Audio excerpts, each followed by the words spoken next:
In this video I'm going to show this relatively small and cheap TEM cell. It's a low profile TEM cell, so it has 6 centimeters walls, so it's to check small boards, PCBs and devices with a quite small profile, but it doesn't mean that it's not useful. I think it is. So the first thing that I'm going to show, because I cannot consider this a review because I don't know exactly what I'm doing, so I'm learning now. So, but I can test the tensor. So to test it, you need a preferably you need a VNA or ASNA, but the VNA is the right tool, I think. So I just made a full port calibration of the VNA.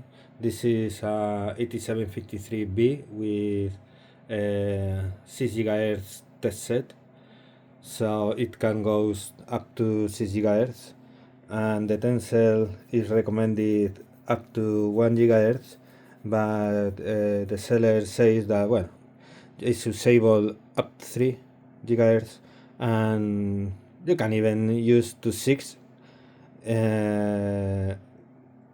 but just in approximately values, nothing that you can take seriously, but we see now that. So if we measure the S11, we can see we have a SWR.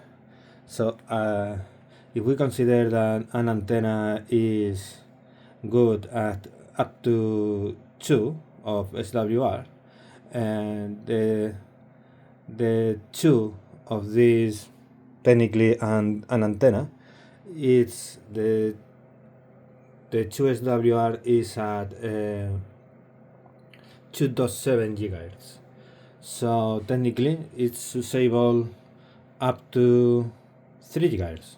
So I think it's and the regulations, FCC and all that, normally some of them are irradiated is 1 GHz, others in car components, the CIRSP, I don't remember the name properly, CIRSP 25 is automotive, I think it's 3 GHz or something like that. I read, I'm no expert, so just let me know in the comments if I'm wrong.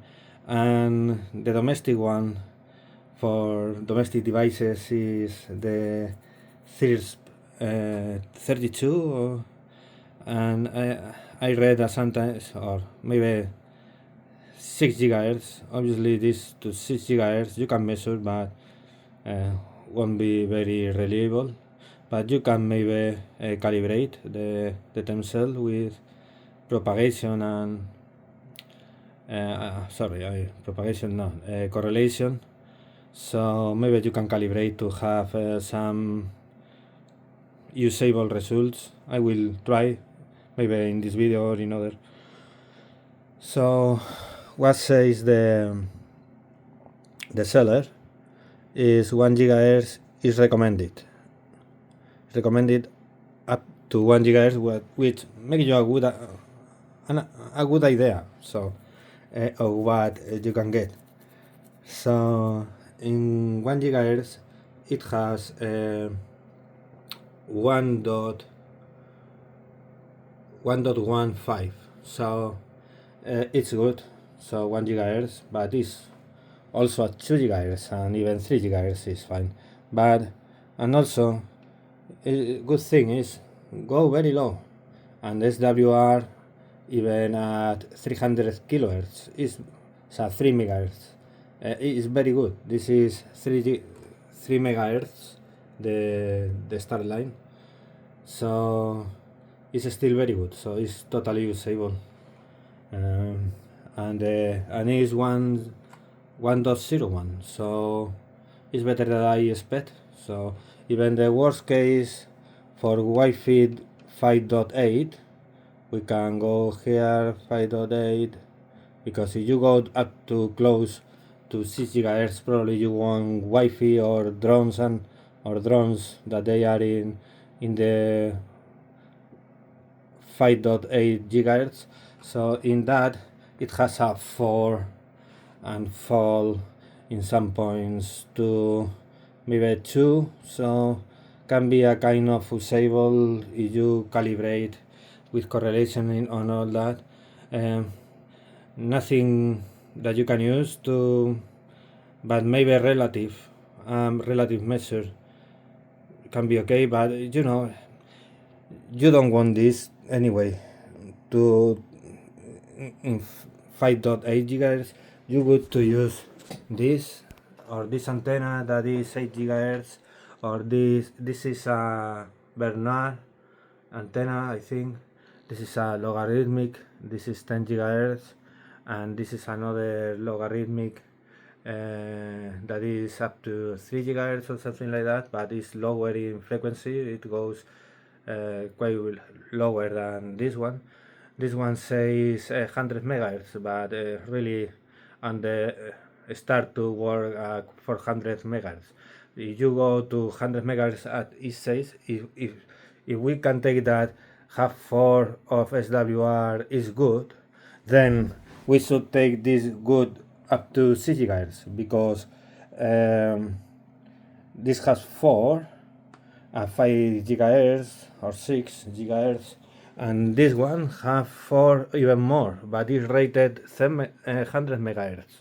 So I'm no expert, but if F5 or 4 or FWR is good, like this antenna is rated, that probably is wrong.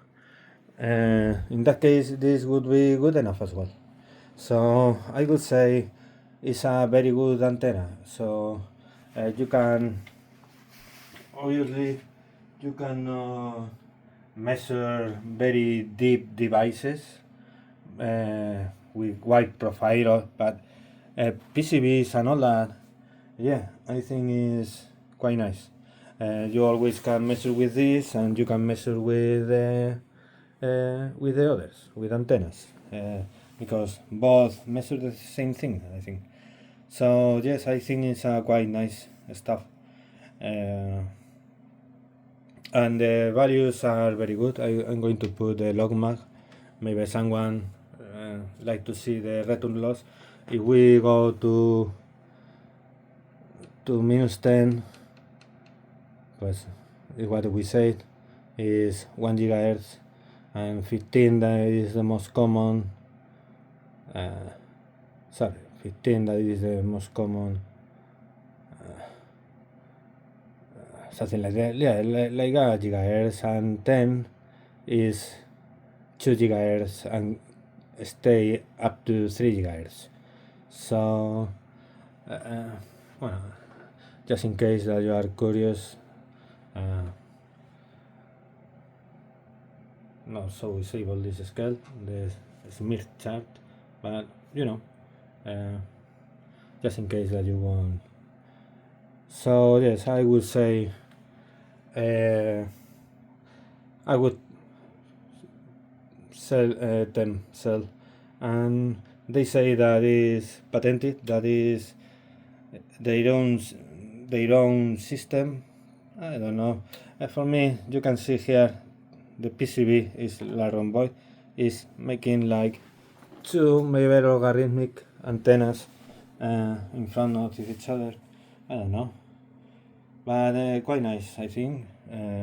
It's well constructed, it's very light, it's very handy. I made a case on which with this foam the TEM cell will enter there and cover all this, and later here the antennas behind. So it's very light, and very convenient. So with a VR review,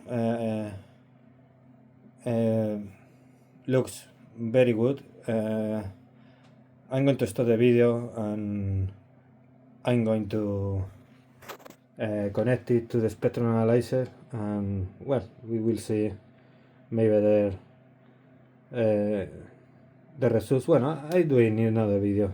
It's not going to be too long. It's 10 minutes video. So yes, looks good. It's not a review, but looks good. We will test it. No reason to don't work. Alright, thank you for watching.